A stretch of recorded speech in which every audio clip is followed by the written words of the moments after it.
And I'm going to welcome LaShelle up here to share her message today.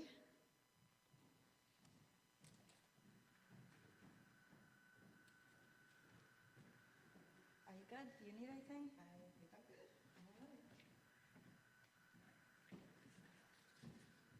So, guys, that YouTube kid summed up my whole presentation with a lot more confidence and is a lot cuter, so that's a hard act to follow up. I want to also say that I'm a very nervous public speaker, so I wipe the sweat off the palm of my hands. And so I am excited to be here today, though, to share some Halloween history with you. If anyone is wondering why I have collected knowledge on this subject, it's because I spent 14 years doing social media for the Michigan Irish Music Festival. Every October, I would look for content to share, telling the connections between Ireland, excuse me, I told you I'm a nervous speaker, Celtic culture, and Halloween. I would always also bring these nuggets of history to the Sounds Like Ireland radio program, which is where Jessica heard me talking about this subject. Looking up this topic was really fun for me because Halloween has always been my favorite holiday. And this was a way to connect it with my love of Celtic culture and to learn the stories, the legends, and the lore.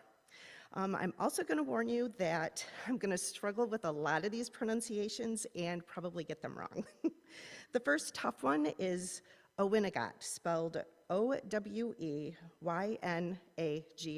It doesn't look like what it sounds like. Located in County Roscommon, this is an underground cavern that may be at the very heart of Halloween's origins, meaning literally the cave of cats. Its earliest references appear in the 9th century. Also called the Gates of Hell, it's filled with legends, and some say that Samhain itself might have started right there. Some of the legends in lore include Morrigan, who was the goddess of battle and strife. She was said to appear on Samhain in a chariot and send out fearsome, otherworldly beasts out to ravage the landscape and make it ready for winter. Other creatures included Ellen Trechin, who was a triple-headed monster.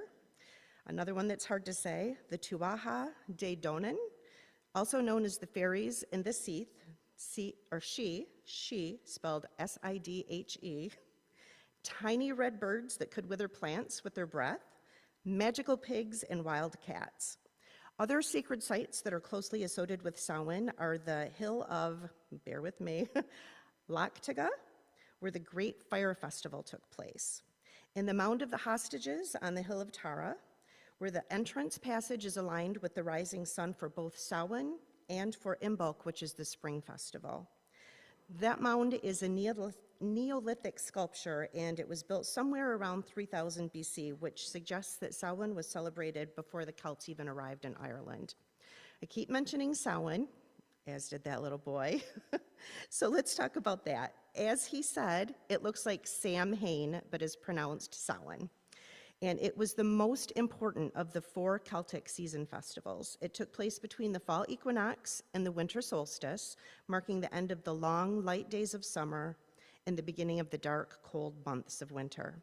This was a time to gather the harvest, prepare for winter, and connect with the cycles of nature.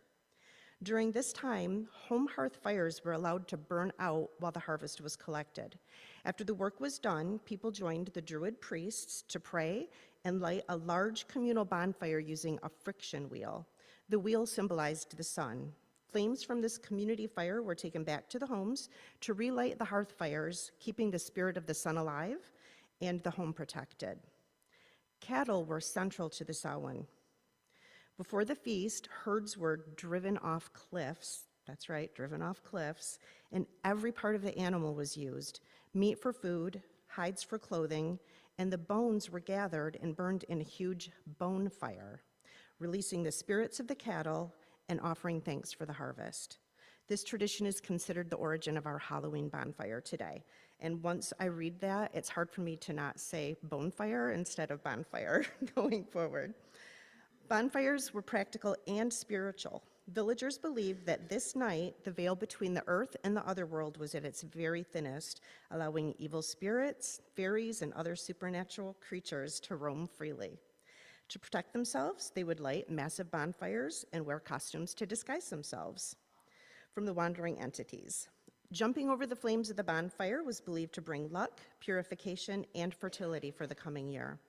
These rituals were their way to honor life, death, and the natural cycles around them.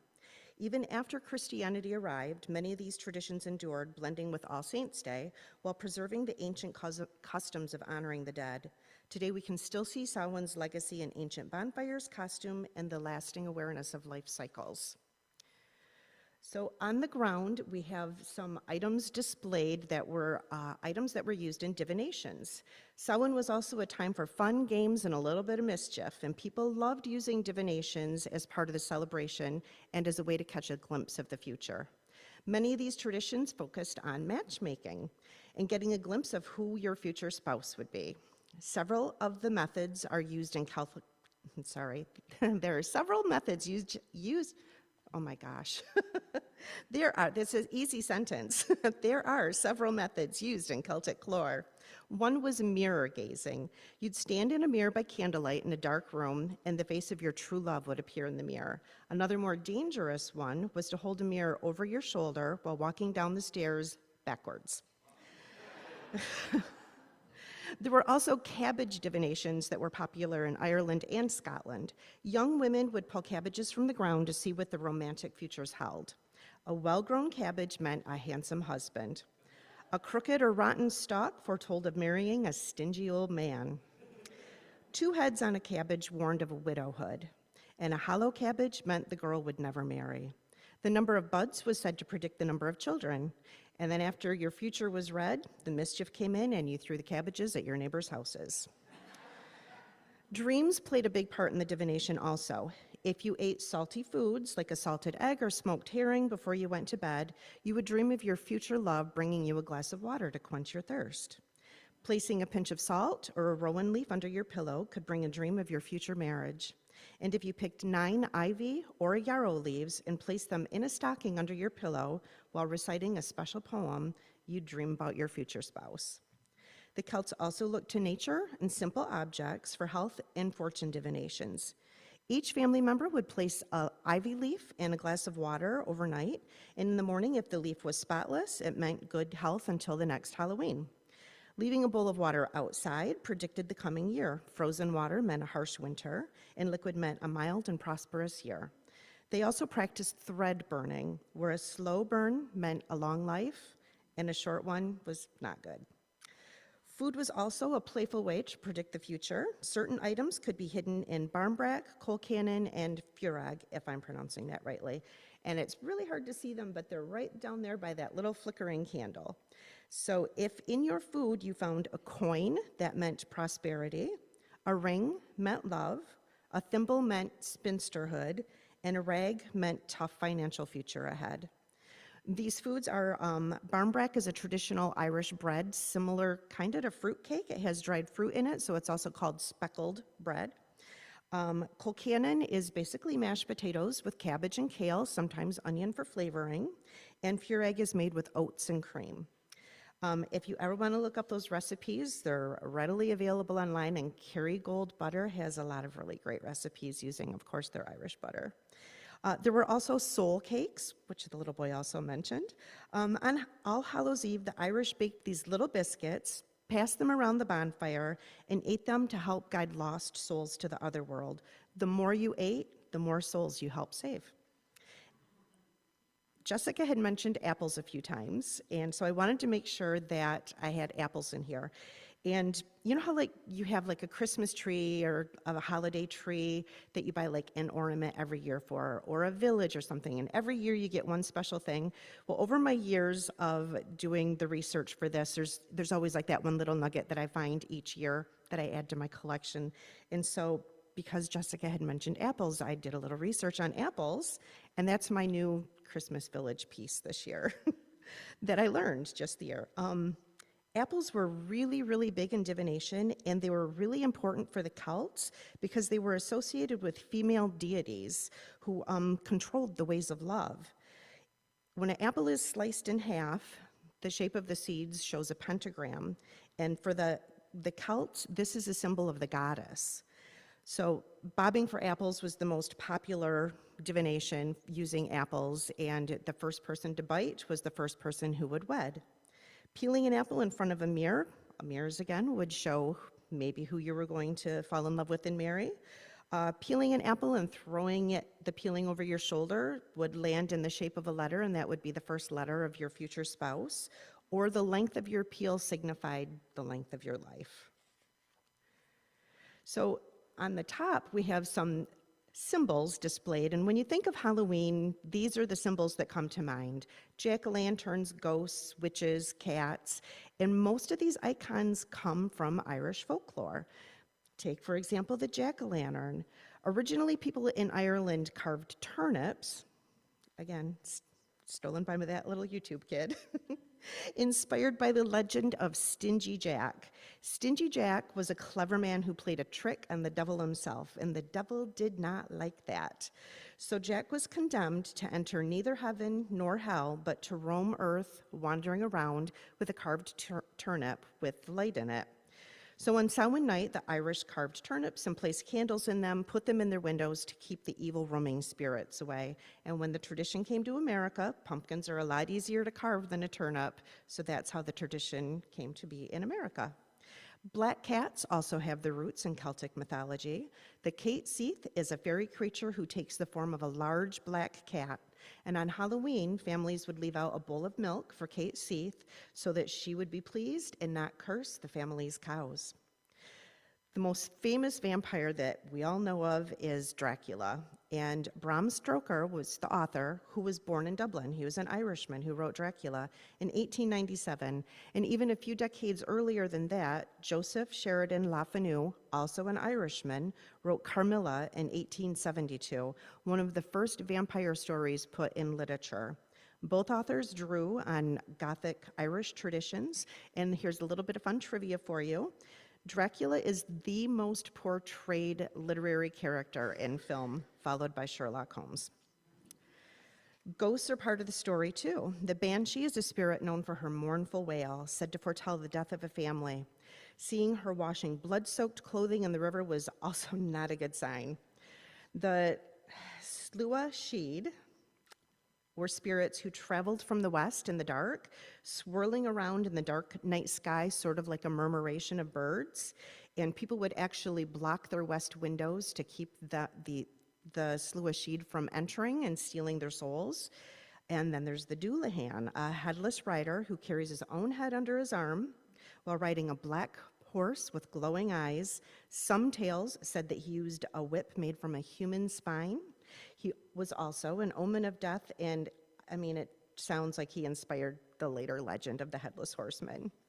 Other creatures included the Puka, who was a mischievous shapeshifter, Carmen, who was a destructive witch with 3 sons who helped her do her evil bidding, and the Changeling, who was a fairy that would come from the underworld, steal your child, and replace it with a changeling fairy who did not behave well. Even trick-or-treat can be traced back to Celtic customs. Before Halloween, there was a ragamuffin day, which looked a lot like Halloween. In the first half of the 20th century, in the immigrant neighborhoods in the large cities, especially in the Irish neighborhoods, the prime day for begging was on Thanksgiving morning. Children dressed in rags or costumes and went door to door shouting anything for Thanksgiving, hoping for treats and pennies, just like children do on trick-or-treat night now. Ragamuffin Day probably came from the Irish mumming traditions, where masked performers went house to house during Christmas time, performing songs or short plays in exchange for food or drink. As Ragamuffin Day in the United States faded away, its customs moved to Halloween, and with commercialism in the 50s, it became what we know today as trick-or-treat. Another fun fact for you is that the term trick-or-treat comes from Michigan. In 1928, a Bay City Times article told the story of a child threatening a fatal ultimatum of tricks or treats while holding up a chunk of soap. So, trick-or-treating was never really a big tradition in Ireland, but there are some areas in Ireland where it did gain popularity in more recent years. They don't call it trick-or-treating, though. I asked one of the Irish musicians what they did. Did they do trick or treat? He said what they did is they called it going round for Halloween. So Halloween celebrations are huge in Ireland, though, today. They're filled with costumes, stories, and local flavor. In Derry, the Banks of Foyle Halloween Carnival draws thousands of people and ends with a huge fireworks display. Dublin hosts a massive Samhain parade on O'Connell Street. There are ghost tours at Malahide Castle, a Bram Stoker festival in Dublin that celebrates the literary roots of the vampires and the author of Dracula. The Puka Festival in County Meath blends folklore and spectacle, and all of these celebrations honor Ireland as the original birthplace of Halloween. Samhain is more than just a night for costumes and candy. It's a festival that connects us with the cycles of nature, the spirit world, and centuries of Irish storytelling. From Stingy Jack to Kate Seath to vampires, banshees, and shape-shifting pukas and changelings, these stories remind us that the veil between the world is thinner than we think. Perhaps that's why we still celebrate the magic and the mystery of Halloween every October 31st. So thanks for letting me share the stories with you, and I hope your Halloween is full of mystery, fun, and a little bit of mischief.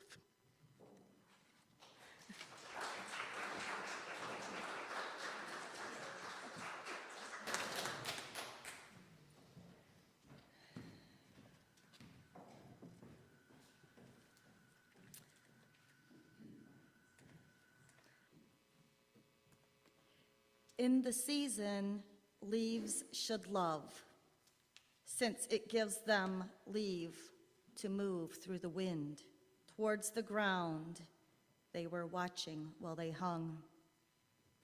Legend says there is a seam stitching darkness like a name.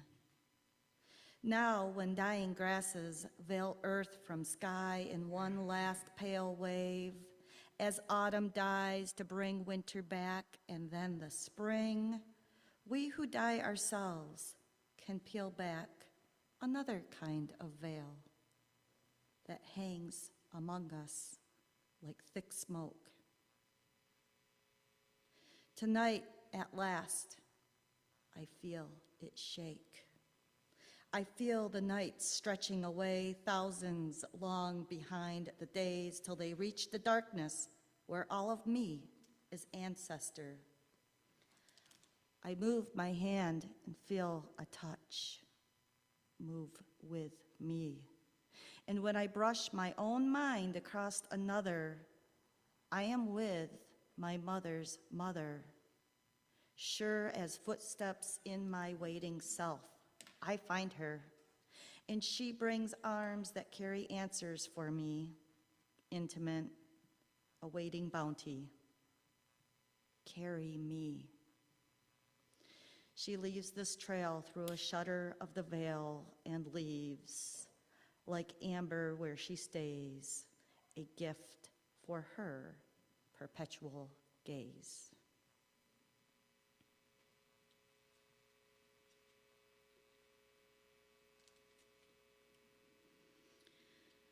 Our closing hymn today is going to be 375. In the hymnal, it's named as Saffron Trees Now Capture Fire. There's no, if you open up your hymnal, there's no tune written next to it, but it's to the tune of 371, if you want to follow along. Did I say that right, Sue? Okay.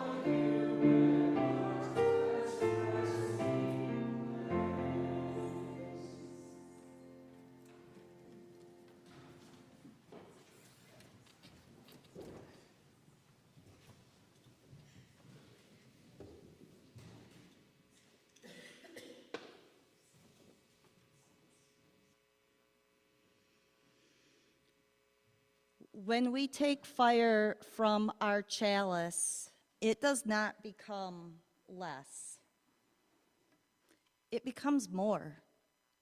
And so we extinguish our chalice, but we take its light and warmth with us, multiplying their power by all of our lives and sharing it with the world.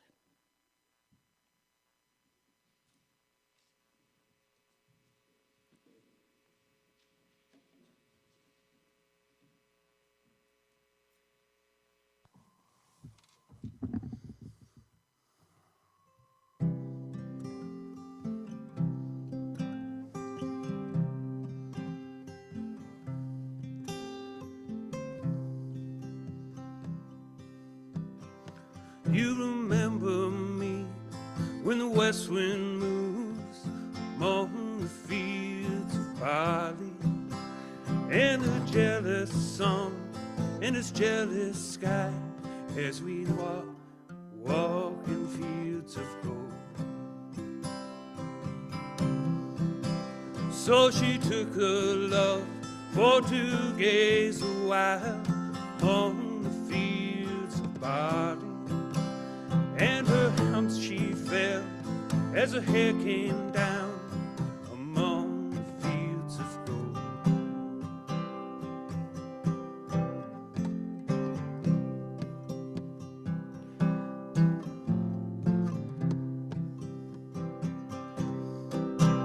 Will you stay with me?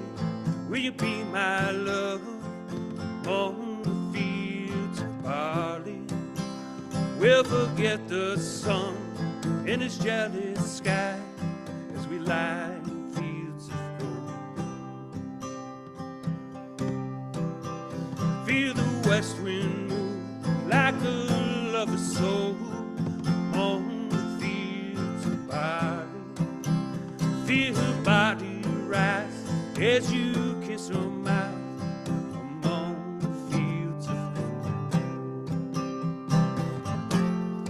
Never made promises lightly. There have been some that I've broken, but I know when the day is still left, we'll walk in fields of gold. We'll walk in fields of gold. Many years have passed since those summer days. See the children run as the sun goes down among the fields of gold.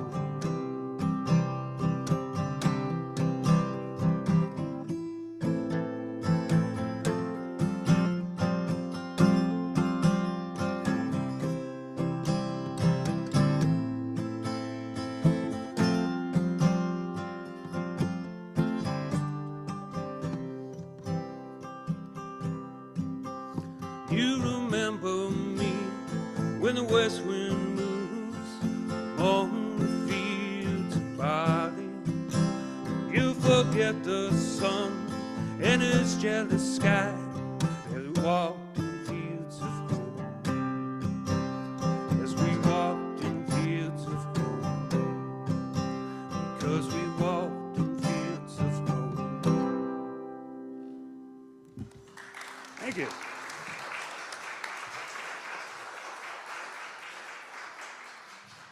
Well, thanks to everyone who helped us build such a beautiful service today, and thank you to all of you for coming. Please join us afterwards for some snacks and coffee in the social hall, and if you get a chance to peruse some of our Samhain symbolism that we have up here, you're more than welcome to come up and do that as well. Thank you.